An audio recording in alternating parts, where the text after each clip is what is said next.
a couple of questions that I want to leave with. But the first is we spoke about this briefly, but I interested in people's perspective before we even get into this conversation. The levels of wealth, and this is something that you had posted, and I just thought that it was pretty interesting because it was like 0 to 500,000 is I believe you said broke. Well, that was what I the didn't thing say said, that. and then That was the post or said. not you said, but that was a post. Yeah. And then 500 to 2 million was middle class, and then 2 million to 10 million was like comfortable, and then 10 million. So yeah, let's talk about this different levels of wealth conversation. When I first saw this post, maybe 14 years ago, I had the reaction that most people did. It was like, what the fuck? Like, huh? Really? Because growing up in a harsh economic environment, you were told like if you got to 100,000, you were doing well. But there are literally levels to wealth. So for context, when becoming a millionaire became a thing, that was in the 1800s. So if you adjust for $1 million today, going back to 1800, that'll put you somewhere in between 21 million to 29 million, depending on where you live. And this is why athletes that are top tier athletes in the NBA make between 20 to 30 million dollars per year. Um, I don't want you guys to get discouraged, but I do want you to know because of inflation, a falling dollar, and a bunch of other macroeconomic factors, I think we all can agree having $100,000 goal isn't enough because once you have kids, house, car, family, it's not enough. But to the ultimate level that we all want to get to is to be able to have at least $10 million. And this is why I tell you guys like the levels of having 1,000 shares, 10,000 shares, and then ultimately 100,000 shares is a number that you want to get to. So I know it pissed some people off. I didn't make the graphic, but these are the levels that come from wealth according to the Federal Reserve. I know Felix Dennis got credit for it, but if you look and go talk to anyone who's actually free, I've talked to plenty of people that live in New York and LA that have 10 or $15 million net worth, and they're terrified. They're like, I'm 33 years old. I thought it would be enough. I have 2 kids. And let's be honest, if you're black or brown, if you come into any money, there's 5 other family members that you're going to have to take care of, especially during last year. So I know I wanted to reset the room and understand how much we need to actually be free. And this is why I tell you guys every single week and every opportunity that I can, you have to invest every month. You need a business. You need insurance. You need 28 streams. Even when we first came on the show, I was like, hey, you need 60 months of savings. And everyone was like, Rashad, what the hell you find us do with this jacket talking crazy? And then COVID hit. And then it was like, wow, 6 months doesn't, because, and I love Susie Orman dearly, dearly, dearly. Even though he's crazy at times, the baby steps blueprint is pretty solid pre 250K to millionaire status by Dave Ramsey. But when they're telling you that they only have 6 months, I always tell you guys, watch what the top 5 companies in the world do and the top 200 people that are the wealthiest do. They don't have 6 months save. So I told you guys a story for those of you who don't know.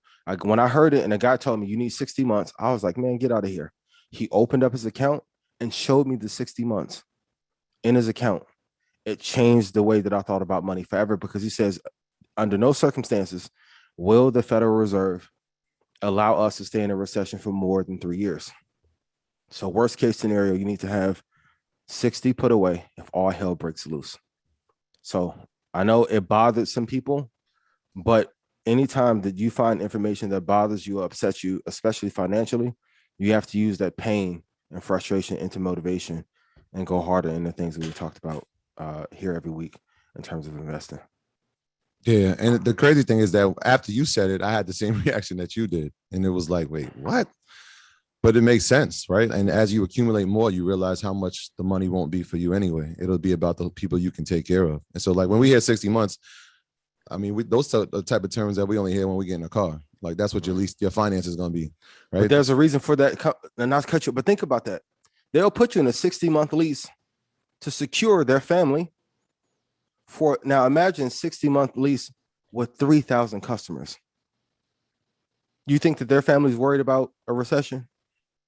No, they have so many streams coming in that unless God calls them home, they have nothing to worry about financially. It's put right in front of our face. But they Right. tell us, well, you're not worthy of 60 months of savings or 10,000 shares or 100,000 shares. Why? I even posted on Twitter today, like, they haven't taught us about investing or finances in school, but also they haven't taught us how to love properly or how to build families. Because if you have love in your household and you build a family, what does that create? True generational wealth. Why haven't they taught it? To control. It's a deeper layer that we have not talked about that I won't get into because I want us to stay on YouTube. And that was a great formula, man.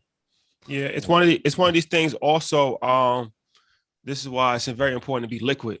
And what I said before, and this is one thing that Grant Cardone said that I agree with. Not that I agree with a lot of stuff that he says. I agree with a lot he says. Some stuff he doesn't. I don't agree with. But a lot of people are putting themselves in tremendous financial strain to buy a home. Mm-hmm. And what they're doing is like liquidating their savings, liquidating their 401k, liquidating all their investments. And it's like, now you have a home, but you're like one accident away from being homeless because now you're living paycheck to paycheck just to pay that mortgage. Mm-hmm. So this is a lot of times where shout out to MG, the mortgage guy on the super chat, but what he spoke about as far as house hacking, sacrificing, not necessarily getting your dream home right away. Maybe getting a multifamily home first to have positive cash flow, and then using that to scale up to having your dream home. By the time you get your dream home, you have 6 units or 10 units that's actually paying you monthly income, that's actually providing you with the mortgage for your single family home. So this home conversation is something that we got to have at some point, because a lot of people are putting themselves in deep financial holes. And they're not liquid. They're not liquid at all. They have no liquid. All of their asset is tied up in their house. And it's like, unless you're going to refinance or get a HELOC, shout out to Kenny Burns, spoke about that on his show, you're going to be in a deep financial burden if you ever need money. Yeah. So, and the HELOC situation, and we spoke about this before. At any point, the bank could say, we're not granting HELOCs right now. Right? That literally happened. Like, I went to the bank pre-COVID in January, and by April it was like, no, we're not doing this. June it was the same thing. So I mean, to even say that is a tool you're going to rely on, it could be there or it might not be there. And a HELOC, for anybody that doesn't know what that is a home equity line of credit. So that's you're taking a line of credit against your home, similar to like a business line of credit, but they're using the equity in your home, something that a lot of people they don't even know what a HELOC is. So definitely tap in with Matt and, all of the other real estate professionals if you need some more information on that. But yeah, these are Matt is a guy we trust though. And you guys know I endorse That's anybody. A fact. I rock with Matt. Yeah, for sure. Absolutely. For sure.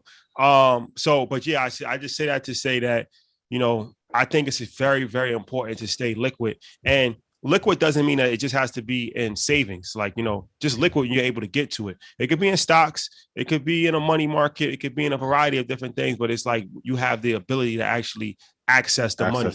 Yeah. Whereas if it's illiquid, that means that you can't access it. It's going to take a long time, or you might not have access to it. So this is like if you have it, if all your wealth is tied up in real estate, right? So there's pros and cons with everything, but that's very, very important to keep in mind. And one of the conversations when we were talking about the different levels of wealth, we had it like 2 years ago with Derek Ferguson, and he put it in like simple context. He's like, we think millions of dollars is a lot of money, right? Because we see athletes that get $10 million contracts or they get $30 million contracts, and they live a lifestyle that seems like they can afford it. But he was like, look, the guy who's making $30 million a year, I think he used Steph, since we're in the Bay, he used Steph as the example. He's like, he's making $30 million a year, and that sounds incredible. But the guy who owns the building makes $1 billion a year, right? And so when Steph travels in private planes and he's right, it feels like this guy is super wealthy. But the guy who makes $1 billion a year, he's going to continuously make that. There's no expiration on his career. And I'm sure Steph's made, and I'm only using Steph as an example because that was his salary. And hopefully he's made good investments. And from the looks of his portfolio, some things we've seen, he's made some really solid ones. But not everybody's Steph Curry, and everybody's not making 3. So the guy that makes 10, they're living the lifestyle, right? They're buying a home. They're forgetting about the taxes that they got to pay on it. They're making terrible investments. It feels like you're making a lot. And when Mark Cuban told us, like, if you got $1 million, you're on eggshells. I wrote that down. I'm like, it hits different. It hits different. Like, I want you guys to realize this: when people of Cubans and Novogratz status comes on and gives information or gems to the culture when they don't have to, because Mark Cuban hasn't done any black media since then. There is a reason why they're sharing that information, and opposed to fighting it, you have to cherish it. when it bothers you on the inside, you have to realize, like I had to realize early in my entrepreneurship career, a lot of things that you were told you have to unlearn and realize that you were lied to. Even with all the artists. Put this in chat. I want you to focus on liquidity over trinkets. Even with housing, the goal is to get a house. It's not free and clear. You have a mortgage for 30 years if you're aggressive 15, but at the end of the day, what do you get to show for it? It's no different when artists will have a plaque and be like, hey, I went platinum. How many of our favorite artists went platinum and then end up dying or not dying and living a long time and not having the money that they need? Like Tupac is my favorite artist. And after All Eyes on Me came out, a year later, he was due $29 million. You realize if Pac was able to get $15 million of that money and put it into any of the ones that I love, let's just say Microsoft, that would be worth probably $90 or $115 million. And even though his mom passed, the next 15 or 20 generations will be taken care of. But it's like, get a house, get a car, get some jewelry, a couple of vacations. That's not the American dream. That's the American dream that is sold to the middle class. You notice those that are well-to-do never focus on those things. Please be aware. But you can do whatever you want to do. Yes. Yeah, that made me just think of my favorite player when you said that. My favorite player is Scottie Pippen. There was an infamous story of him buying a plane and living like Mike, but not having the same salary. And then, like, I think last year or something, he ended up selling his NBA championship rings. And I'm just like, damn, it's come to that. Shout out to Scotty. My graduates from my school being Forbes, bag drop. Bag drop. A mic drop, bag drop. Bag drop.